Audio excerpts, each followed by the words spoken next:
Sinceramente, não gosto da minha voz gravada, tá? Eu mesmo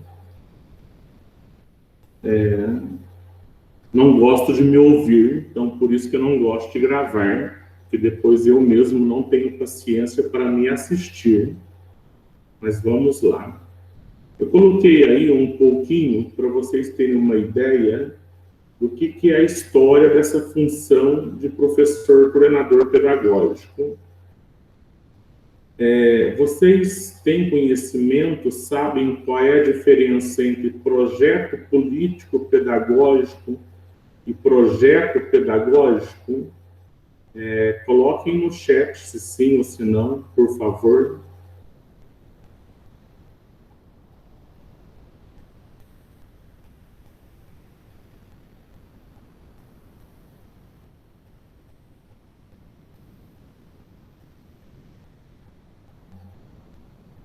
Vocês sabem a diferença entre PPP e PPP? PPP, 3Ps?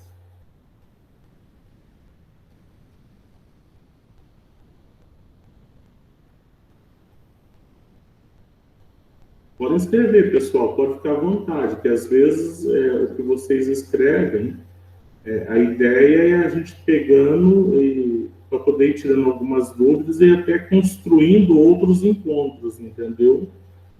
Não fiquem tímidos, ninguém é obrigado a saber e conhecer tudo. Na verdade, nem eu sei tudo, nem eu conheço tudo, tá? Já dá para a gente começar a conversar um pouquinho, né? Nós já temos aí, não vou citar nomes, né? Tem diferença entre projeto pedagógico e projeto político-pedagógico. Por incrível que pareça, parece que não, mas existe uma grande diferença entre um e outro. Dá até para fazer uma formação depois só sobre isso. Mas por que eu estou perguntando isso? Porque agora, passando aqui pelo histórico da legislação de PC, de professor coordenador, e eu até coloquei aqui entre parênteses, né, no próprio título, pedagógico, por quê? Porque tem essa diferença. Vocês vão ver que aqui o artigo 21 da Lei Complementar, a 444 de 85, que é do Estatuto do Magistério Público do Estado de São Paulo, ela traz no artigo 21 a designação de professor coordenador, escolhido pelos pares.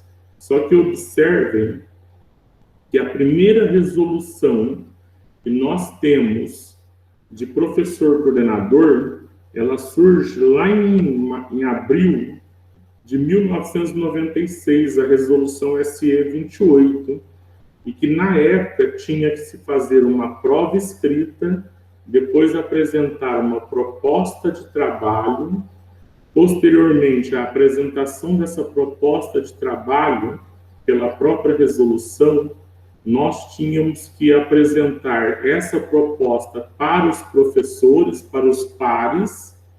Depois, o conselho de escola ratificava a escolha dos professores, ou não, poderia até discordar. E nessa época aqui ainda, traz como professor coordenador pedagógico.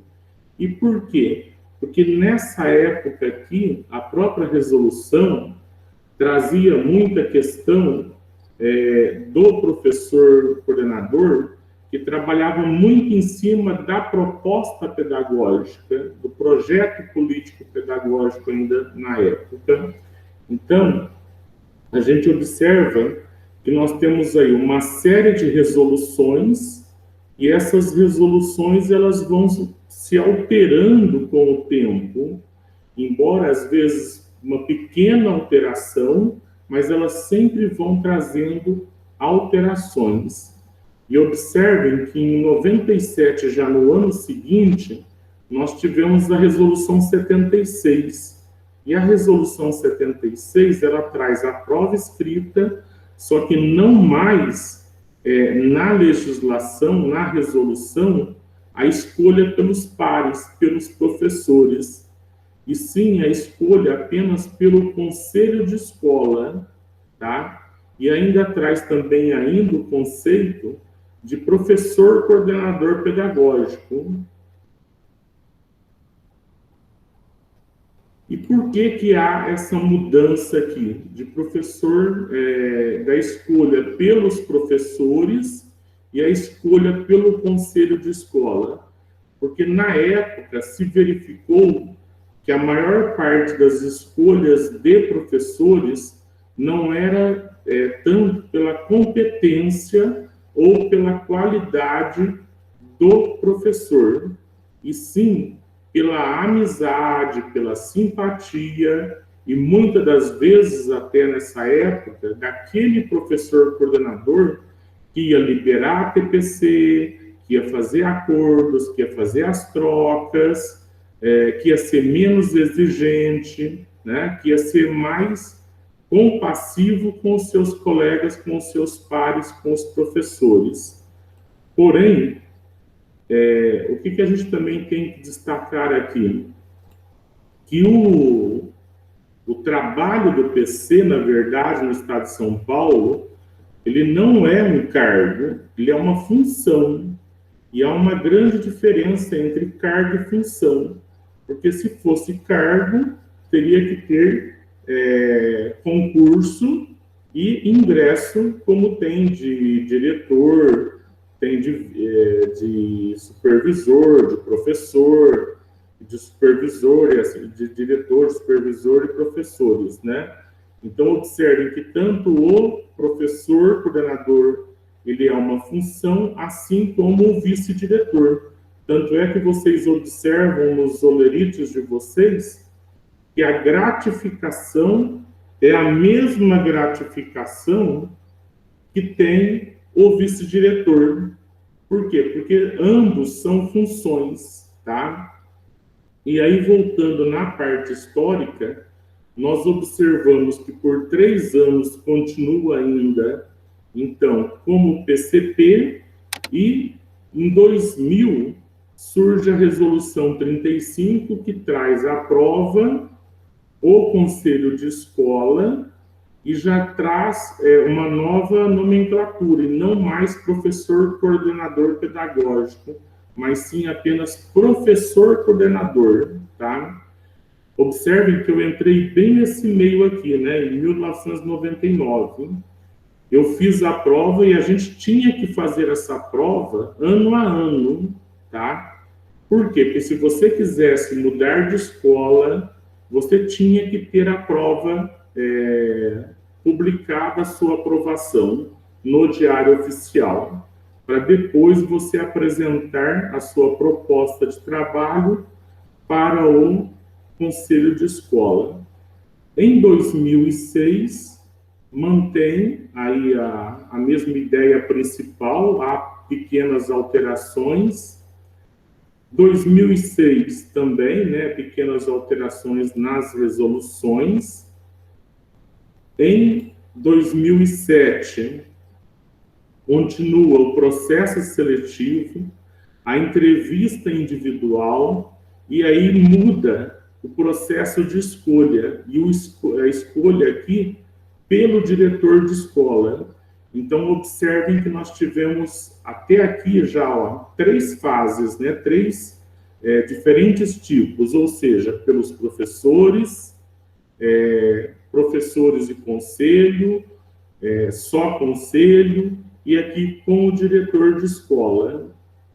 Quando vem para 2014, nós temos aí diretor e supervisor.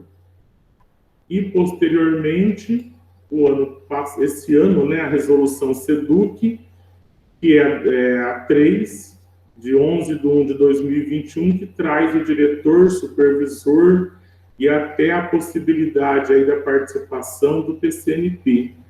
Embora isso não esteja totalmente claro na legislação, mas a gente vai ver lá quase no final dela essa possibilidade, tá?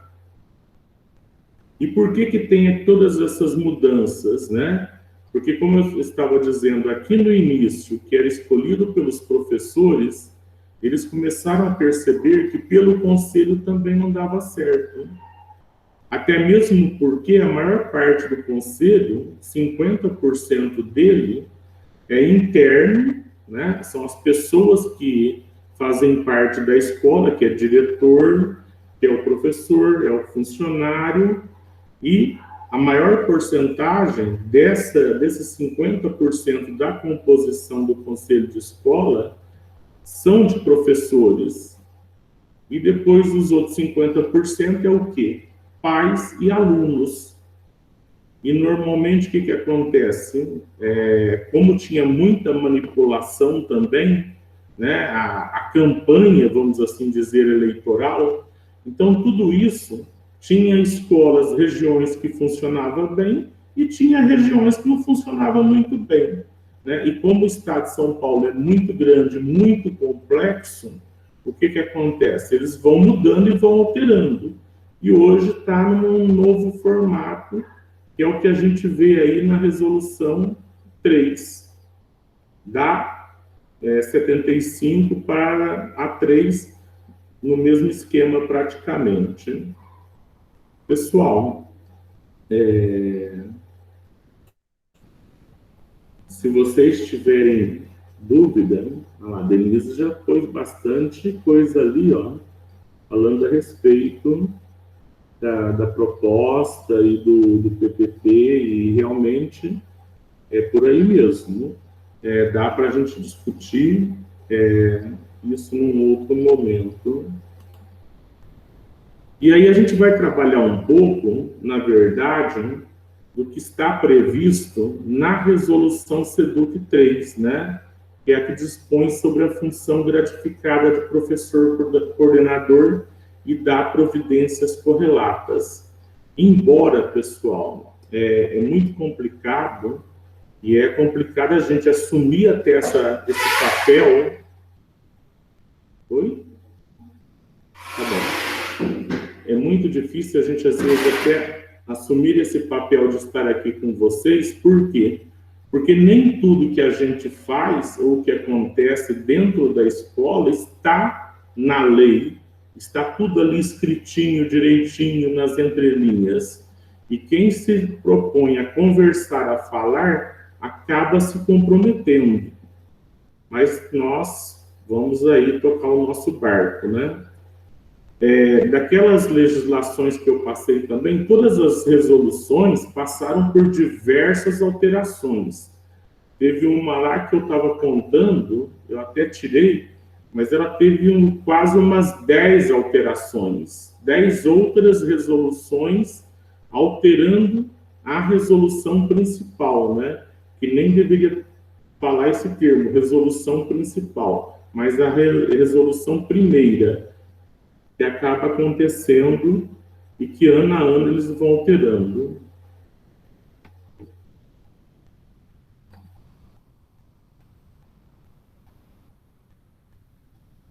E aqui nós vamos para a página 4, né, para o artigo 5º, porque antigamente as resoluções de PCNP e IPC eram diferenciadas também, não era tudo junto.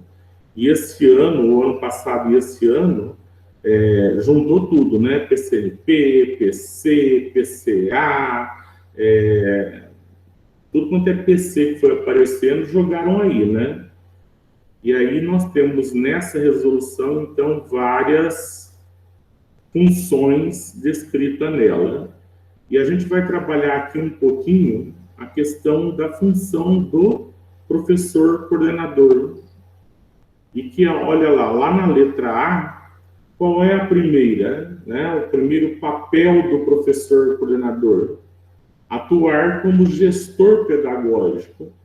O PC, na verdade, ele é a alma da escola.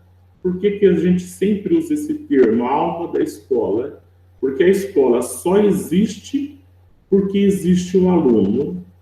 E qual é a função social da escola? É a aprendizagem, é o pedagógico, é o processo de ensino-aprendizagem, né? E, consequentemente, a função do PC é justamente trabalhar em cima desse processo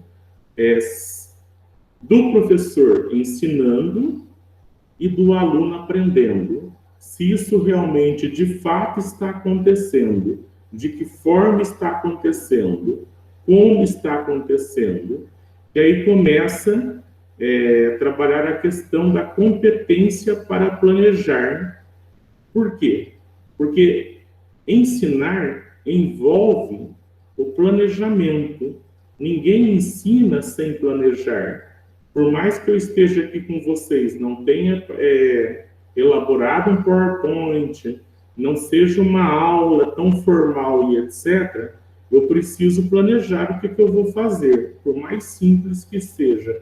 Eu preciso pensar o que e como eu vou fazer, né? Tem que ter um planejamento, por mais simples que seja. Acompanhar e avaliar os processos de ensinar e aprender. É bem complexo quando a gente começa a ler trechos de legislação.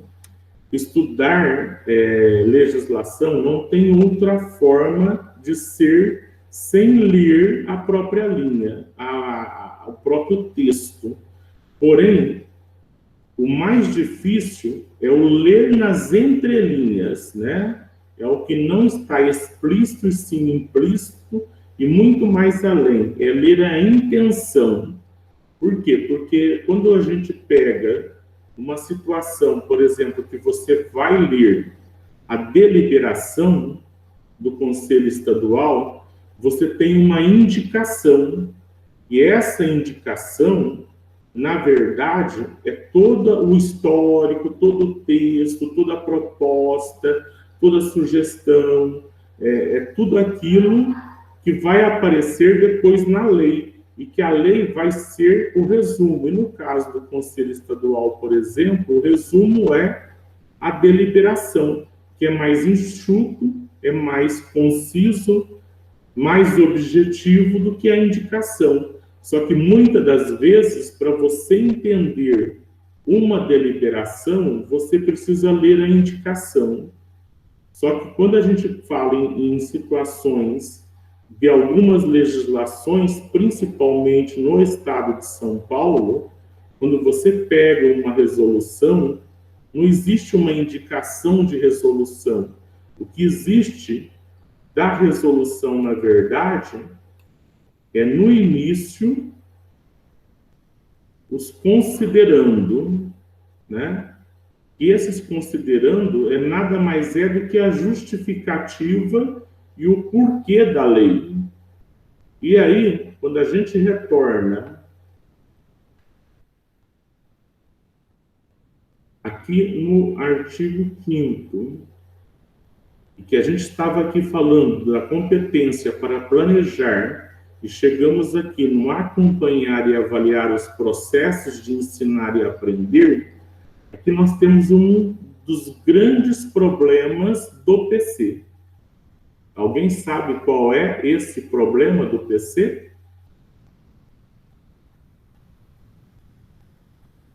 Pode escrever aí também, ou se quiser abrir, falar, sem problema. Qual é a maior dificuldade aqui? Senhor, boa noite. O senhor poderia explicar de novo o contexto que eu não entendi, por favor? Só um minutinho, Leandro. Eu abaixei meu som aqui de tudo. Você repete, por favor? O contexto no qual o senhor falou foi na interpretação da lei? Isso? Isso. Acho que seria na hierarquia das leis, né? A gente tem a LDB, a gente tem a Constituição. Não sei se eu entendi direito. Eu vou abrir o outro áudio. Ah, tá. Talvez fique mais fácil para não ter que ficar sobe e desce com o áudio. A questão é a seguinte: qual é o maior problema do PC? Qual é a maior dificuldade do PC aqui agora? O maior problema do PC é assistir aula. A maior dificuldade que eu até hoje já vi da maioria dos PCs na escola, principalmente de tempo parcial, e mesmo nas que aderem ao programa ensino integral, é a resistência que o professor tem, tanto de deixar um outro entrar, como do próprio PC entrar para assistir. Por quê? Porque, na verdade, quando você entra dentro de uma sala de aula, você está avaliando, e que é o que é proposto aqui, ó, acompanhar e avaliar os processos de ensinar e aprender. E você só vai ter noção, de fato, do como é ensinado, como cada profissional trabalha, quando você entra em sala de aula e vê a aula sendo aplicada, trabalhada, o professor trabalhando. Por quê? Porque quando você vai construir uma proposta pedagógica, quando você pesquisa as pedagogias, né, as ideologias, né, qual pedagogia cada um segue, né, se ele é interacionista, se ele é construtivista, às vezes a pessoa coloca lá no papel e nem sabe o que é. E eu vivi isso na pele, porque, por exemplo, quando eu atuei como coordenador, lá no Geraldo Enéas, nós tínhamos o Misco, né, o Benedito, que era professor de anos iniciais, e ele era radicalmente construtivista. E tinha os colegas que falava, eu não sou, eu sou tradicional.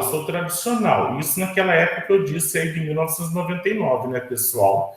E aí, o que acontecia? O Misco, né, ele passava as atividades para os colegas, ele compartilhava, os colegas pegavam, ele explicava como utilizar, os colegas utilizavam em sala de aula, mas se diziam tradicionais.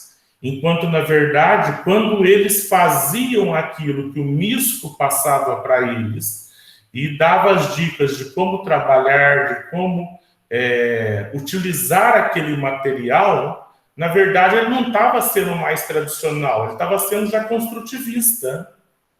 Ele já estava utilizando, principalmente na alfabetização, um material diferente. Mas ele, medo, insegurança de se declarar construtivista pelos conflitos da época, de entendimento e etc., ele achava mais fácil se dizer tradicional. E é aqui que entra o papel do PC, já primeiro na letra A. Por quê? Porque você só vai saber como está acontecendo esse processo de ensinagem e aprendizagem quando você entrar dentro da sala de aula e fazer essa avaliação. É simples isso? Não, não é simples. Não é fácil, tá? É doloroso.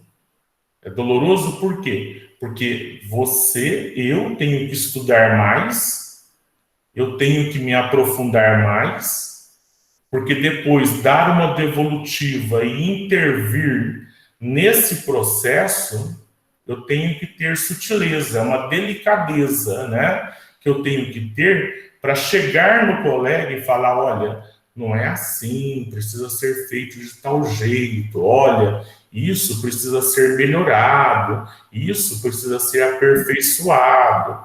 Então, quando o professor até te questiona, mas onde está escrito na lei que você tem que assistir a minha aula, que você tem que entrar dentro de aula? Está aí, na letra A do inciso 1 do artigo 5º da resolução SEDUC 3. Está aí a resposta.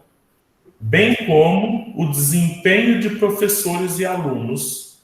Então, observem que é um pequeno parágrafo, mas que é um parágrafo cheio de interação e de responsabilidade para o professor coordenador, que tem que exercer com clareza o seu papel, né? E que tem que fazer isso por quê?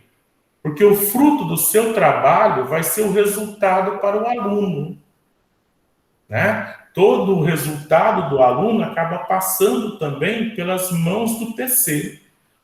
E é aí que vocês entram, né? Para poder fazer essa intervenção, fazer esse acompanhamento, fazer essa interação com os colegas. É fácil? Não é fácil, né? Como eu já disse, até mesmo porque enquanto eu estou na sala dos professores e estou apenas professor, eu sou colega de todos, eu sou amigo de todos. Às vezes eu até vejo alguma deficiência ou dificuldade do meu colega, mas quando eu subo um degrauzinho e vou para a área da gestão, né, incorporo a ideia de ser gestor, o que acontece? Aumenta a sua responsabilidade, e é isso que justifica essas mudanças nas legislações, até no processo de escolha. Por quê? Porque o OPC não pode ser conivente com os fatos, as situações que acontecem erradas, tá? Então, é essa visão que o PC tem que ter e tem que ir amadurecendo. Olha lá a letra B, orientar o trabalho dos docentes. É fácil? Não, porque a maioria das escolas tem um ou dois PCs, né? A exceção agora é que entrou o POC aí, né? E entrou, e temos aí nas escolas de ensino integral o PCG, que é o coordenador geral, e os PCAs de área. Mas mesmo assim, o PCA também assume essa mesma responsabilidade do PCG, do PC. Ele é um professor coordenador dentro Vanderlei, da área. Oi, quem Vanderlei, está falando? a Juliana, do Maria Bernadette. Vanderlei, desculpa atrapalhar, é que a sua tela não está aparecendo. Eu acho que você não está mais compartilhando. Ai, Jesus, peraí, vamos lá.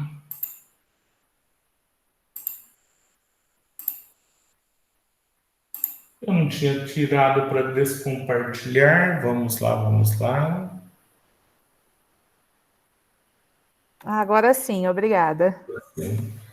Oh, eu que agradeço. Eu mesmo estou aqui com duas telas e não tinha visto, Juliana. A gente fica tão...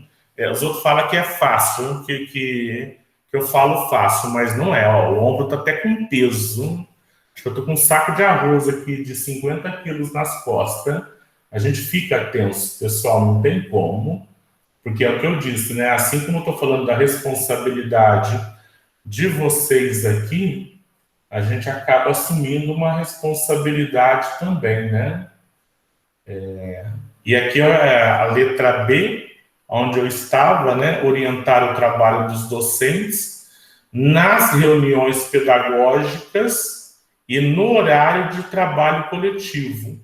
Observem que aqui traz o termo horário de trabalho, porque nas legislações anteriores, eu não anotei qual momento, mas não faz tanto tempo assim, que era a HTPC, depois ATPC, né? Também teve essa mudança, de modo a apoiar e subsidiar as atividades em sala de aula. Ou seja, o professor coordenador, ele tem que ser uma pessoa que ele se envolva, tem que ser uma pessoa que goste de inovação, que goste de compartilhar, que goste de ajudar. Por quê? Porque não é fácil você subsidiar e intervir nisso daqui, né? Se eu assistir a aula aqui e eu tenho que fazer essas intervenções, muitas das vezes, o que a gente às vezes fica fazendo? Você faz uma oficina numa TPC, né? Você faz uma outra atividade no outro, e você fica, às vezes, trabalhando emoções, né? Trabalhando sentimentos, pessoas, que é o mais difícil, trabalhar gestão de pessoas. E para você chegar nisso daqui, de apoiar e subsidiar, não é simples. E até mesmo porque, diferente do PCA, o PC, ele é de uma área específica, ele é de uma disciplina específica, ele não conhece todas as disciplinas, mas ele tem que auxiliar e ele tem que buscar ajuda quando necessário. Então, o PC tem que ter essa humildade, né? De quando ele não conhece, ele também buscar, ele também ver ali dentro do seu meio, de repente, qual professor que pode lhe auxiliar naquela determinada demanda, que pode auxiliar o seu colega ou trazer essa experiência para o grupo. Tem como prioridade o planejamento.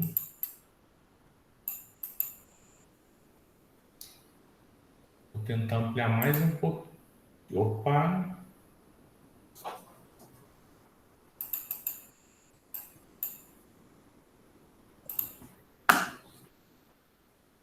Ter como prioridade o planejamento.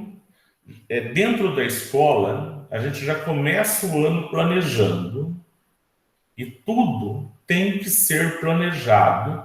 Só que olha aqui, ó, o planejamento, a organização e o desenvolvimento de atividades pedagógicas.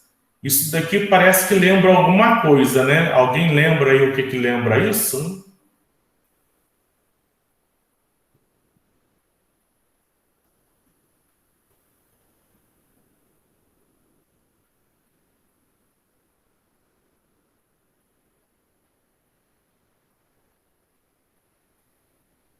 Isso lembra, pessoal, o PDCA, já que ninguém escreveu, ninguém falou, lembra perfeitamente o PDCA.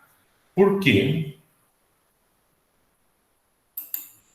Porque o PDCA, ele faz justamente esse movimento: planejar e organizar, desenvolver, aplicar, né, as atividades e, posteriormente, as avaliações. E aí, como que ele vai fazer tudo isso? Utilizando os materiais didáticos impressos e os recursos tecnológicos, sobretudo os disponibilizados pela Secretaria da Educação.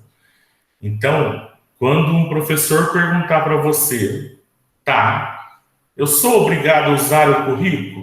Eu era obrigado a usar o caderninho? Eu tenho que seguir o currículo paulista? Tem. Está aqui, ó, na letra C. Utilizando os materiais didáticos impressos e os recursos tecnológicos. Os tecnológicos é diferente um pouco na questão dos didáticos, porque ele pode ser um meio para a utilização do material didático, sobretudo os disponibilizados pela Secretaria de Educação. Então, se nós estamos dentro de uma rede, que o sistema é maior, né? Então, se estamos dentro de uma rede, nós temos que seguir o quê? O que é proposto pela rede. Se eu estou numa escola particular, eu vou seguir o que é proposto pela escola particular. Se eu estou numa outra rede, que é a municipal, eu sigo o quê? O que está disposto pela rede municipal. E assim, né, SESI, etc.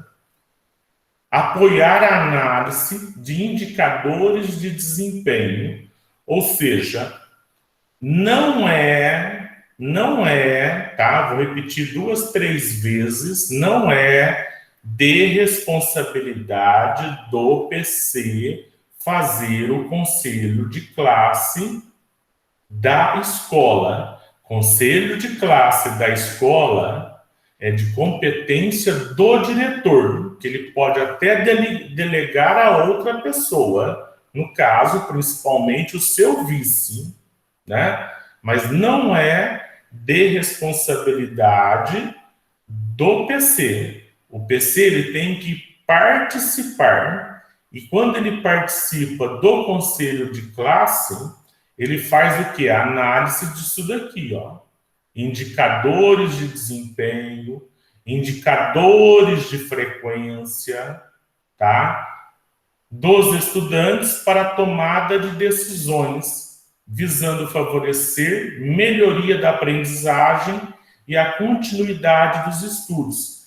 Gente, eu falo que discutir parágrafos é muito complexo, né? Por quê? Porque tem muita coisa por detrás disso, tem muita intencionalidade. Quando eu comento visando favorecer a melhoria da aprendizagem e a continuidade dos estudos, eu não posso pensar apenas no fundamental para o médio e no médio para o ensino superior. Não é só isso que está trazendo aí.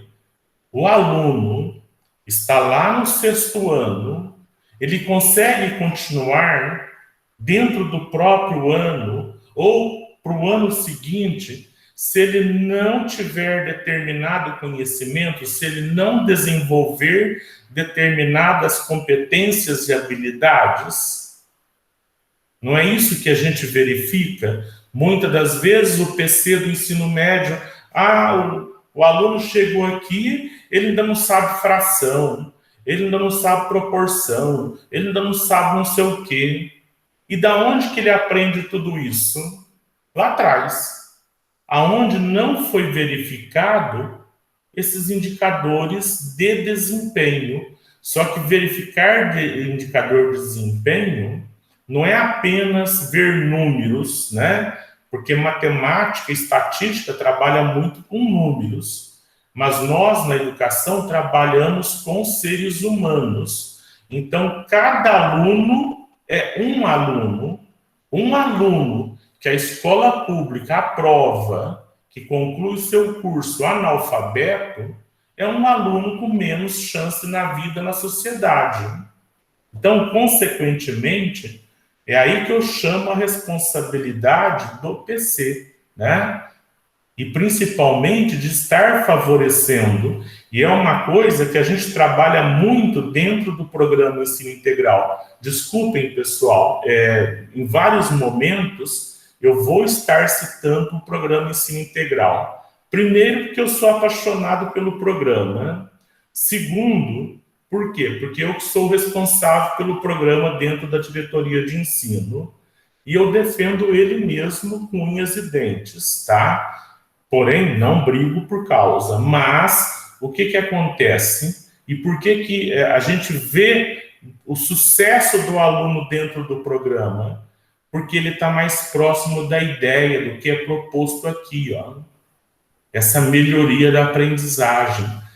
Eu, quando vou fazer um conselho, é que eu volto no tema conselho, que pode ser uma outra aula, um outro encontro, uma outra discussão.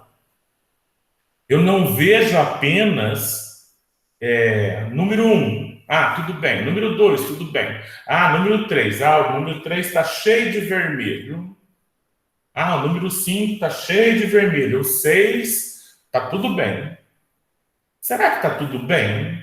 O 1, o 2 e o 5, o que eu disse que está tudo bem? Não, espera aí. Lá em determinada disciplina, a nota máxima era 10. Por que ele foi 6? Como que ele foi 6? Ele foi 8. Como? Por que ele foi 8 e não 10? O que faltou para ele chegar nesses 10? O que ele não aprendeu? Não estou falando o que ele deixou de fazer. Estou falando de avaliação. Estou falando de aprendizagem, não de tarefa, tá? Tem grandes diferenças aí. Por isso que o conselho é uma outra aula e tem que ser muito bem pensado, tá? Por quê? Porque eu tenho que ver a aprendizagem em si. Eu tenho que ver em que momento, igual no caso da matemática, quando eu construo uma equação, tá? Eu construí uma equação, eu consegui é através do enunciado construir a equação. Mas lá em determinado momento da equação, por um desvio, eu não cheguei no resultado correto. Então, em que ponto que eu errei? Aonde foi? Qual foi a trajetória do pensamento do aluno que justamente ali ele desviou e não chegou no resultado que era o resultado correto? Então, é esse tipo de movimento que a gente tenta fazer e deveria todas as escolas estar fazendo, porque aí sim há continuidade, aí sim o aluno continua aprendendo, porque quando eu deixo o aluno ali para trás, eu abandono, eu dei tal conteúdo, trabalhei determinadas habilidades e todo mundo foi de 6 a 10. E eu continuo trabalhando. Aí lá na frente começa a surgir alguns picados de notas, né? Eu não gosto de média, tá? O termo média, para mim, ele é totalmente errado e é outra questão a ser discutida. Eu gosto de síntese bimestral, desempenho bimestral, porque média a gente não soma e divide conhecimentos, tá? Só para justificar, senão as pessoas vão falar assim, Vanderlei está tentando, acho que, ser arrogante. Não, explicando as palavras, né? E a razão e o porquê. Porque aí, então, realmente, eu vou ver aonde que meu aluno está errando. Por que que eu, distraído, continuei avançando e agora está me surgindo notas não satisfatórias? Porque alguma parte do conhecimento ficou parado, ficou mal entendido, tá? E aí, coordenar as atividades necessárias à organização, ao planejamento, ao acompanhamento, e aqui, o PDCA de novo, a avaliação e a análise dos resultados dos estudos de reforço e de recuperação. Do meu tempo, nós começamos com a recuperação paralela e a recuperação contínua. Muita gente ainda tem dificuldade em entender o que é um e o que é o outro, né? A contínua, ela está acontecendo ali dentro da sala de aula. A paralela é num outro momento. É dentro da sala de aula? Pode ser.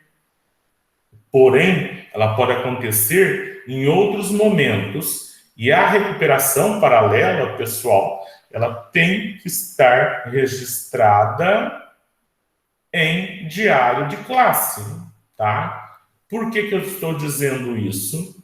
Porque a forma que você demonstra e que o professor demonstra que ele também fez esses processos de análise, de melhoria, ele também verificou, tá? Então, olha lá. E também a deliberação 155 também traz isso, né? A avaliação e a análise dos resultados de reforço. Por quê?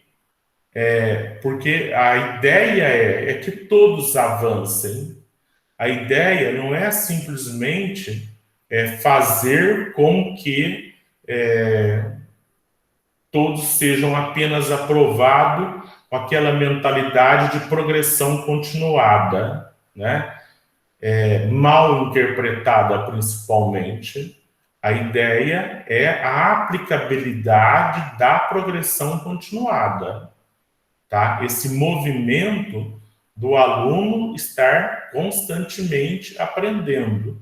E quando ele não está aprendendo, aí vem a ideia da recuperação contínua e vem a ideia aqui do reforço, que aí até parece que já vai ter alguma coisa aí que eu vi numa live, que vamos ter aí um reforço, parece para o período de recesso, né, em julho. E que já foi testado vários tipos de reforço também, né? Reforço de janeiro, reforço de em julho, reforço no contraturno, reforço seguindo o horário, pós-horário de aula já na sequência. Por quê? Porque assim como a legislação do PC vem passando por transformação, os reforços aí, os projetos vêm passando também desde essa época. Por quê? Porque ainda não se encontrou uma situação totalmente adequada. Talvez o que acontece mais próximo do adequado é o que acontece dentro do programa Ensino Integral, que tem aulas de nivelamento e aulas de orientação de estudo. Mas é outra questão para se discutir. E olha lá na letra F, decidir, juntamente com a equipe gestora e com os docentes das classes e dos componentes curriculares, a conveniência e oportunidade de se promoverem intervenções imediatas na aprendizagem, que é uma ideia também não só do construtivismo, mas é uma ideia do PDCA. Por quê? Porque dentro do PDCA você faz o monitoramento. E quando você está fazendo o monitoramento, automaticamente você não vai esperar chegar lá no final do ano e colher os resultados negativos. Ou seja, se você já está percebendo que o movimento que está sendo feito não está dando certo, você já vai sanando essas dificuldades. Você já vai corrigindo, adequando o seu planejamento, o seu plano de aula, mediante a aplicação de mecanismos de apoio escolar e a formação de classes de recuperação contínua e ou intensiva, que aí, de certa forma, que já na sequência, a gente depende das oportunidades que o Estado oferece, né? E aí surgem aí os planos de recuperação e todo esse movimento aí que a Secretaria vem fazendo e que vocês tiveram aí que fazer um plano. E vocês tiveram que fazer tudo isso por quê? Porque tudo isso está embasado em outras legislações maiores, né? Na letra G, orientar os professores quanto às concepções que subsidiam práticas de gestão democrática e participativa. Quando a gente fala de gestão democrática, se nós pegarmos a nossa Constituição Federal, ela traz essa ideia de gestão democrática. Quando nós pegamos a nossa LDB, ela traz essa ideia de gestão democrática. Embora a gente está vivendo aí momentos conflituosos, embora nem sempre, né, a nossa forma de governo nas diversas esferas, federal, estadual e municipal, sejam democráticas, mas é o que está expresso em lei. E dessa forma, isso daqui também se constitui dentro da sala de aula, dentro da forma com que o professor trabalha, com que a unidade escolar trabalha, né? Bem como as disposições curriculares pertinentes às áreas do conhecimento e componentes curriculares que compõem o currículo dos diferentes níveis e modalidades de ensino. Mas se nós observarmos a questão de currículos e dos currículos, tanto a nível nacional como a nível estadual, nós vamos perceber que ele está nesse formato democrático, né? A ideia da gestão participativa, da gestão democrática está embutido aí. E a própria LDB traz isso em lei, né? Tem lá um artigo que fala expressamente isso, da participação.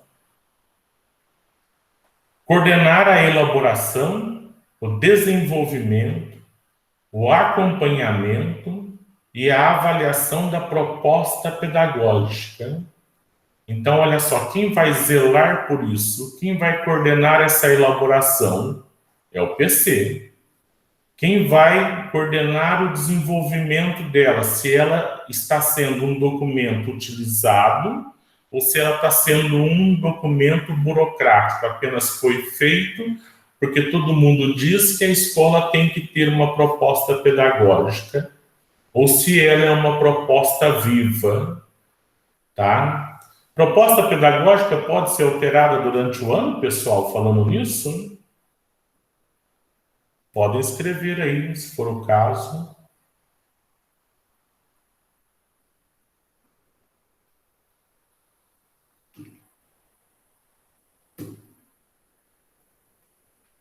Povo tímido, eu estou falando demais. Gente, se vocês não me brecarem, eu sou pior que uma vitrola. Proposta pedagógica, pessoal, pode ser alterada a qualquer tempo, a qualquer dia, tá? Por quê? Porque você não só deveria, pode, tá, Denise? Ela pode ser alterada a qualquer tempo. Por quê? Porque quando você faz uma proposta pedagógica, você faz ela baseada em resultados, em clientela que você tem. Então, suponhamos que na sua escola, hoje, você não tem um aluno deficiente visual. Está previsto na sua proposta pedagógica um trabalho com um deficiente visual? Está previsto talvez outras deficiências, outros tipos de deficiências da educação especial aí de repente. Mas às vezes aquela não está. Então, automaticamente, quando você recebe um aluno, você tem que, nessa situação, fazer o ajuste, a alteração na proposta pedagógica. E aí, continuando, né? Isso é feito em parceria com quem? Com os professores. Por quê? Porque ela não pode ser feita sozinha, desenvolvida sozinha, porque quem vai executar a proposta pedagógica são todos os professores. Não é o PC. Ele vai coordenar a elaboração, ele vai coordenar o desenvolvimento.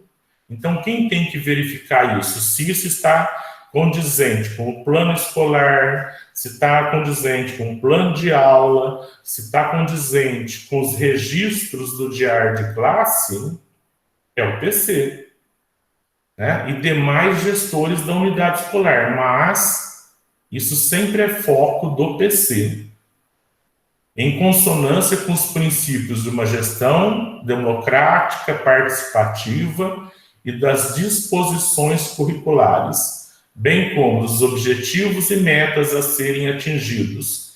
Isso daqui é um problema sério, tá? A gente começa a discutir, a gente começa a trabalhar determinados parágrafos, e aí, de repente, por exemplo, você pega determinados professores que, de repente, são sindicalistas, me desculpe se tiver algum aí, mas às vezes vocês podem não ser ou não, mas podem ter lá na escola.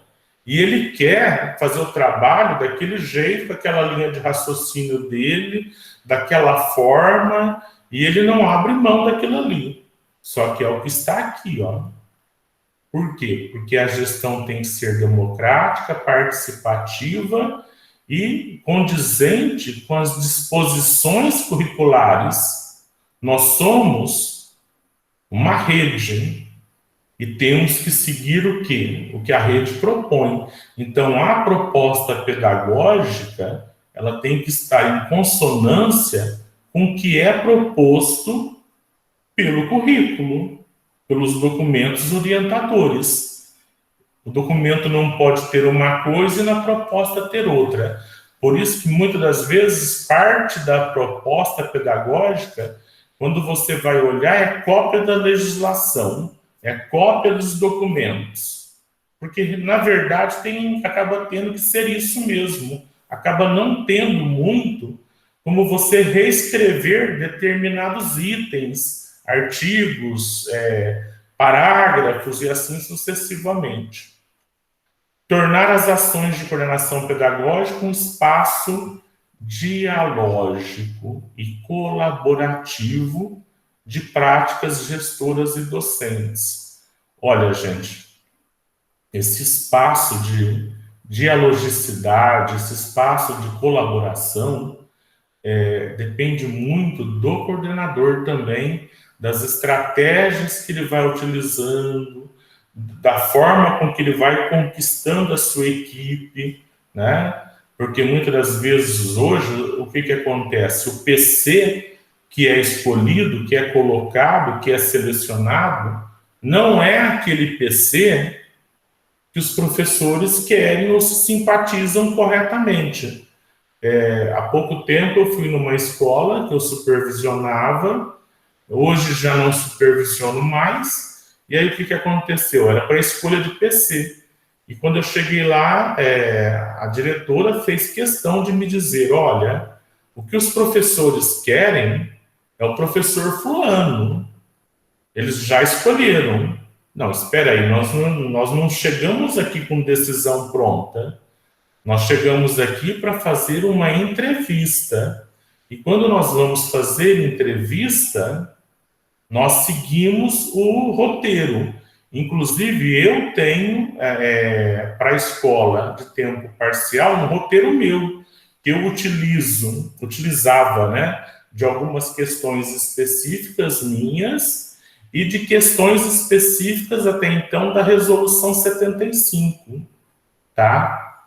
E aí é que a gente vai vendo o perfil, a gente vai vendo qual tem maior competência, qual está mais preparado, qual que tem condições para assumir esse papel. E às vezes não é o que a comunidade ali, os colegas querem. Então aí é um trabalho de dialogicidade colaborativo. Então tem que ir conquistando mesmo, né? E que assegure o quê? Olha lá, a participação proativa de todos os professores. É fácil todos os professores serem proativos, cooperativos e etc? Não, não é. Né? Tem muitos professores na nossa rede que às vezes é até introspectivo, não gosta de colaborar, não gosta de divulgar, não gosta de falar, não gosta de participar, não gosta de soluções de problemas, né? Foca muito mais no problema e assim por diante. Às vezes cria problemas e tudo isso emperra o quê? Emperra aqui, ó, a proatividade nas aulas do trabalho pedagógico coletivo.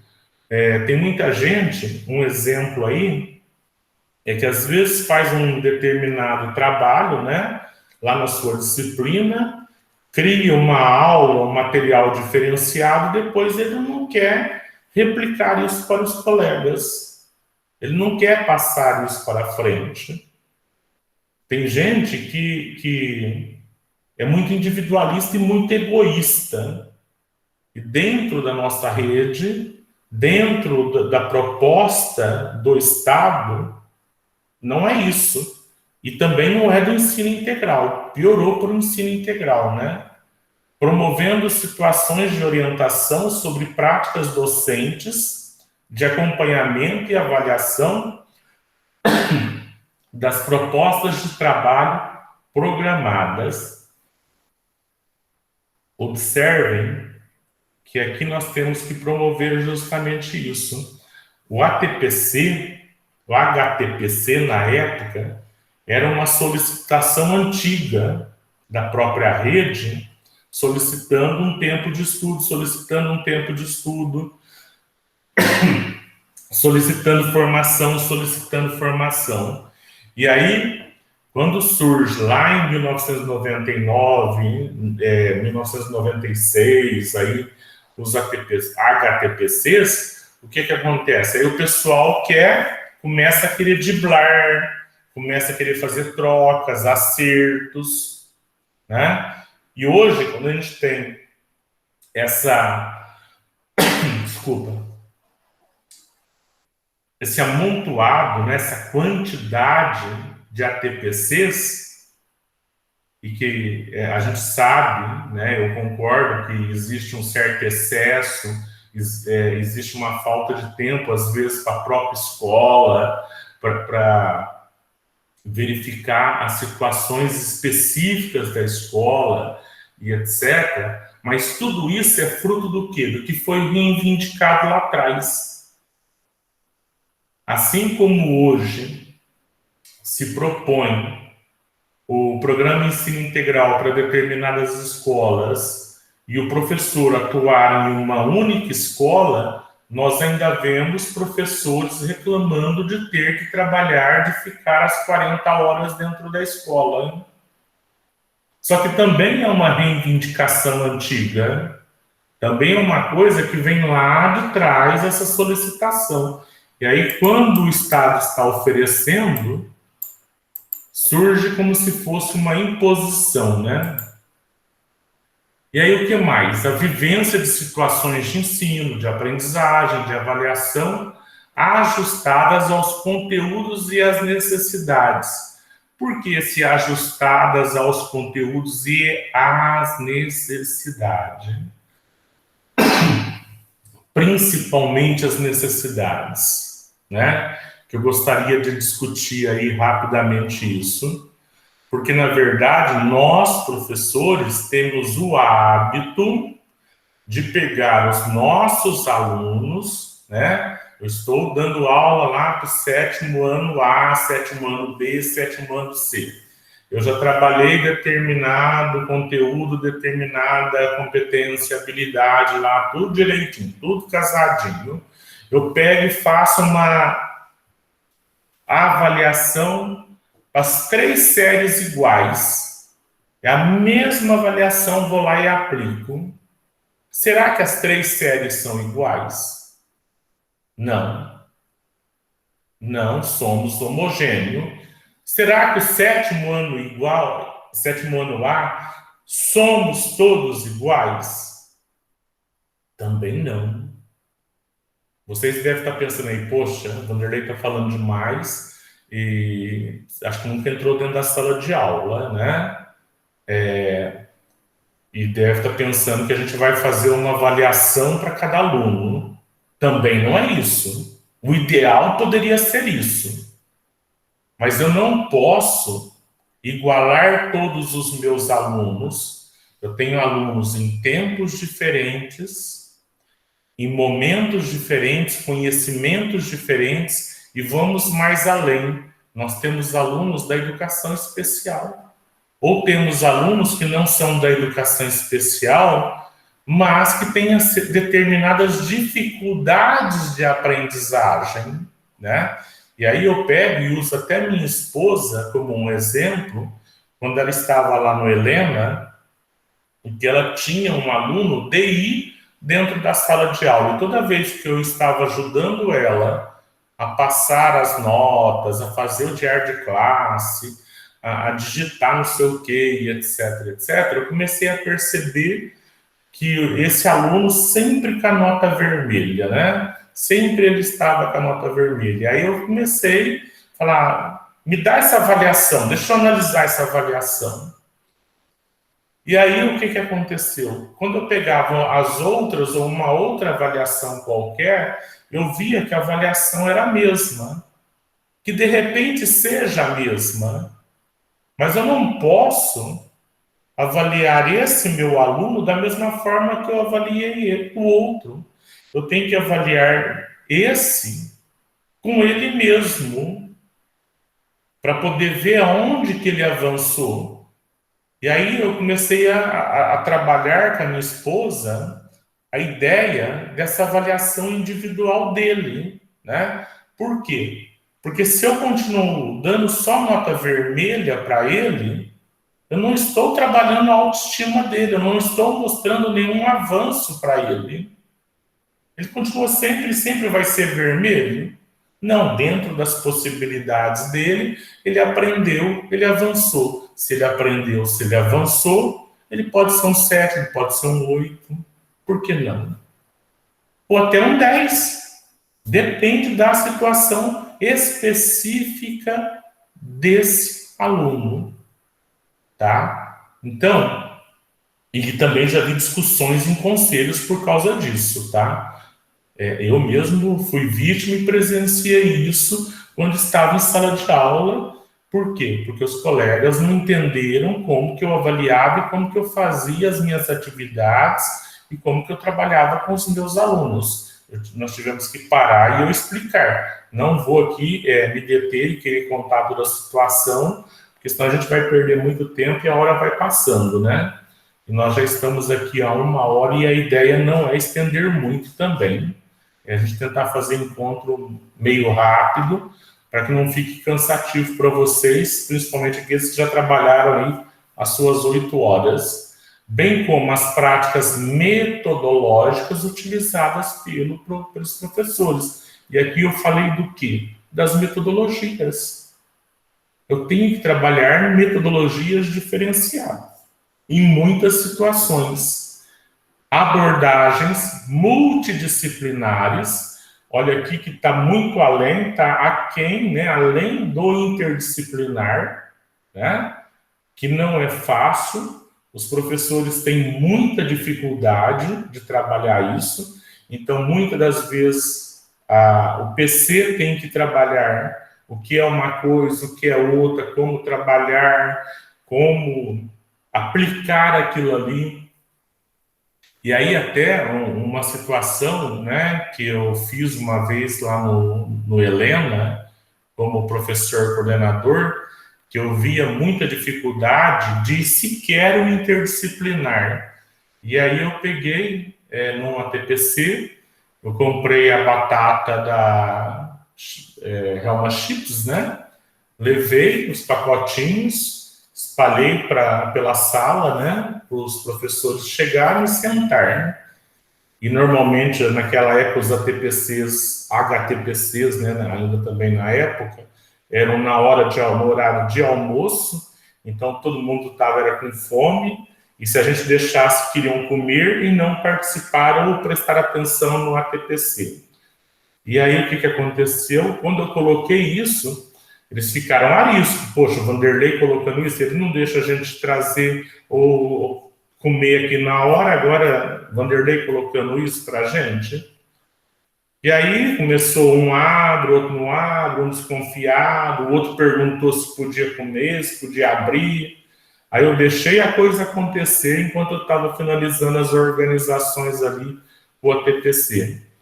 Quando finalizaram, a gente já tinha comido, já tinha jogado até o pacotinho no lixo. Aí eu pedi, né? Falei, não, agora vamos fazer o seguinte. Agora vocês vão pegar esse pacotinho de batata aí, e vocês vão ver o que tem nele da sua disciplina.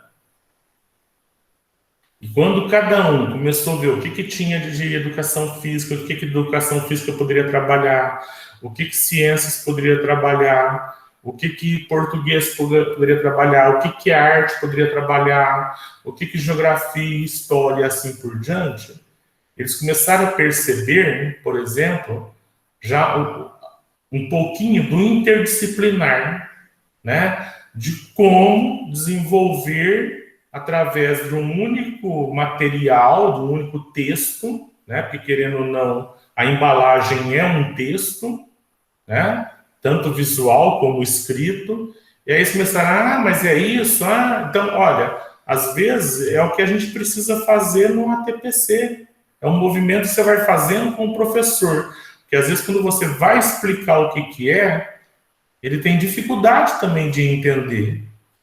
Ele dá nota vermelha para o aluno, mas ele também tem dificuldade.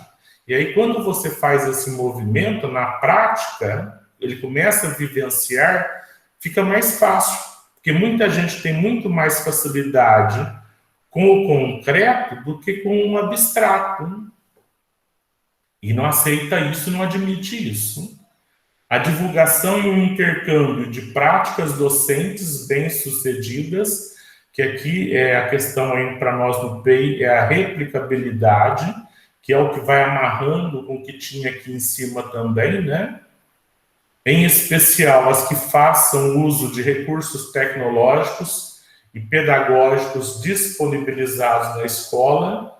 Por quê? Porque se um outro professor tem dificuldade, o que o outro adquiriu de experiência e utilizou pode ser passado para o colega, né? Para acompanhamento de um agrupamento de unidades escolares. Aqui a gente já começaria para o PECAI, que não é o caso. Então a gente finaliza aqui, tá? A nossa ideia. Eu vou tirar agora sim a projeção. E se alguém quiser falar, se alguém quiser perguntar, o que a gente souber, a gente responde. O que a gente não souber também, eu sou muito claro em dizer. Quando eu não sei, não sei, vamos procurar ajuda, vamos pesquisar, hein? Vamos pedir para quem sabe mais do que eu, tá? Porque a gente não detém todo o saber, todo o conhecimento, né?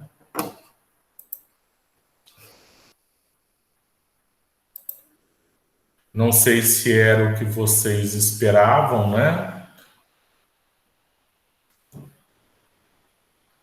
Mas era isso daí que a gente queria trabalhar um pouquinho com vocês. Alguém quer falar ou... Pode falar, César.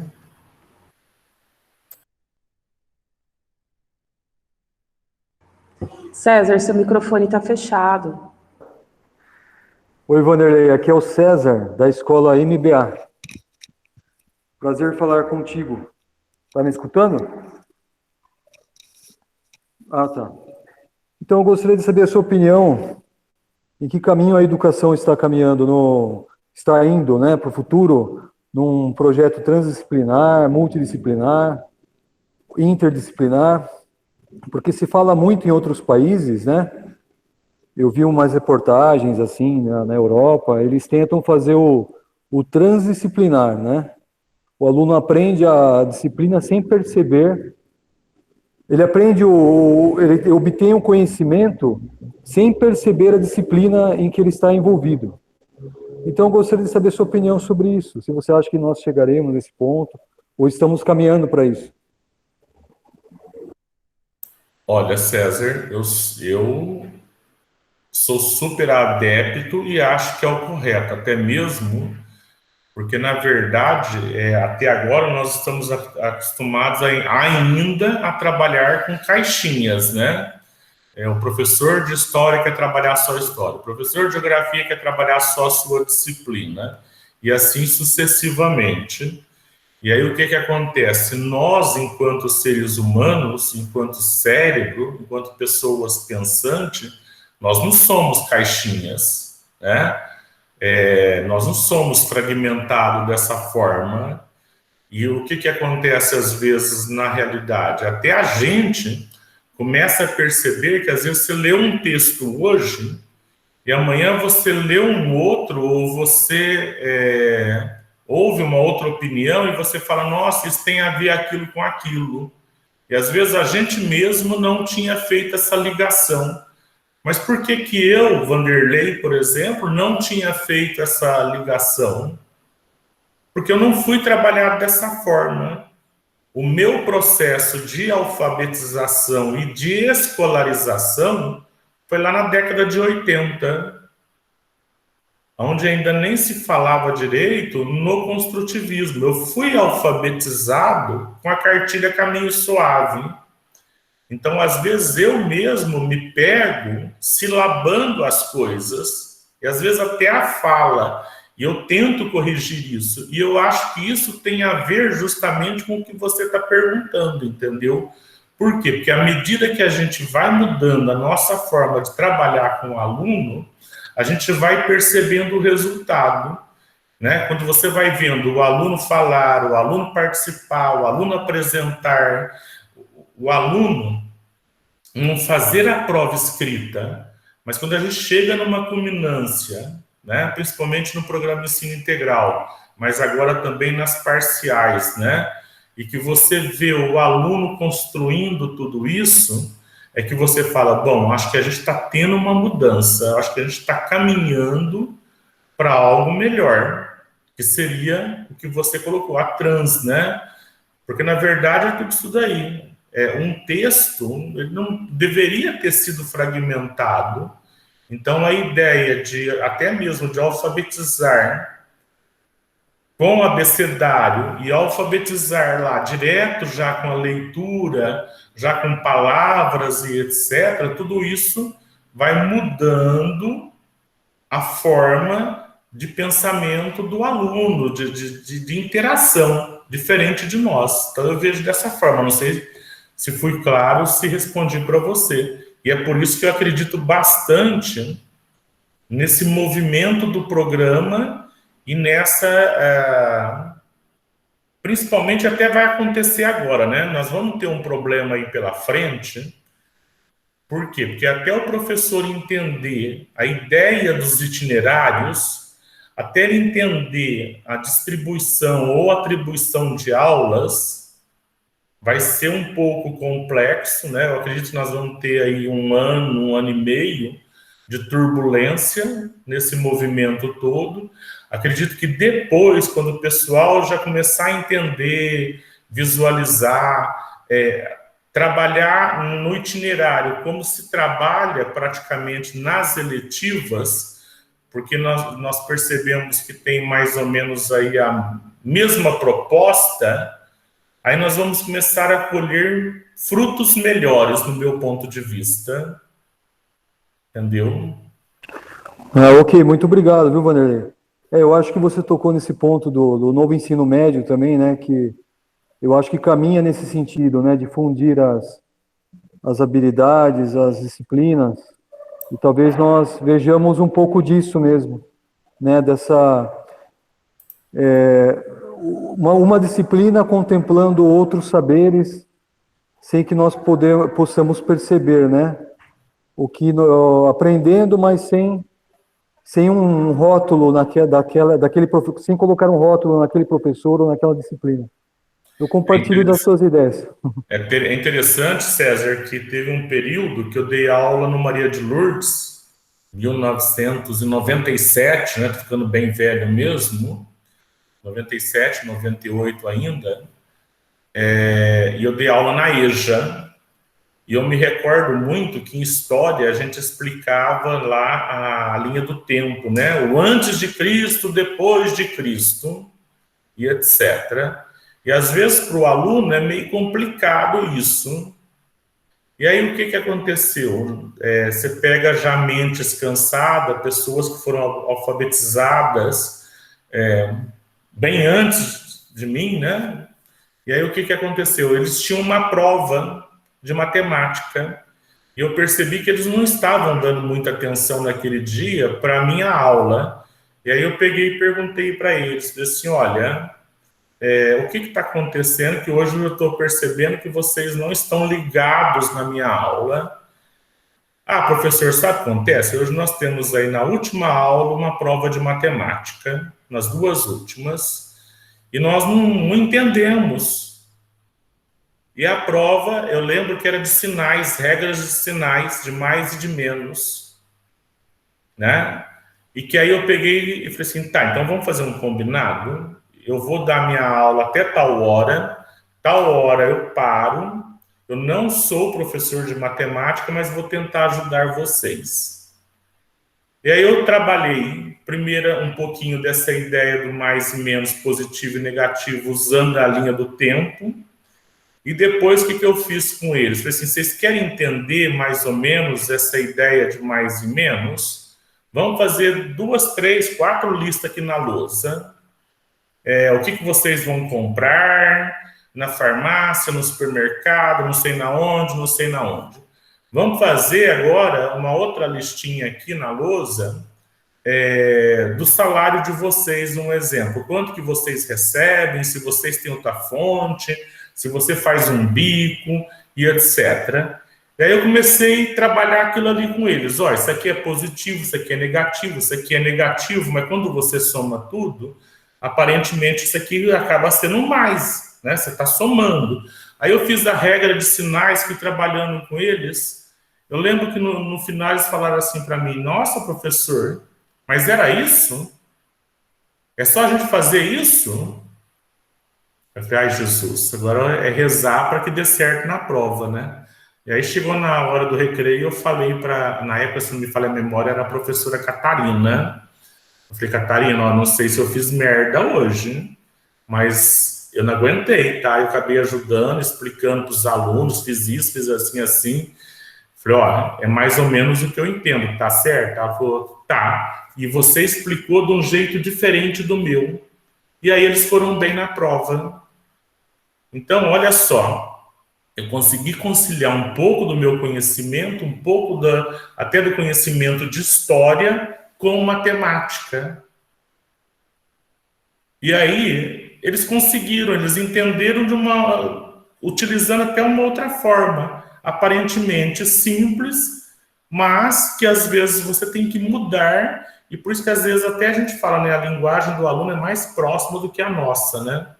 E às vezes você tenta explicar e tem que explicar de várias formas e se apropriar de outros conhecimentos para trazer, de repente, as realidades deles. E aí sim a aprendizagem vai acontecer.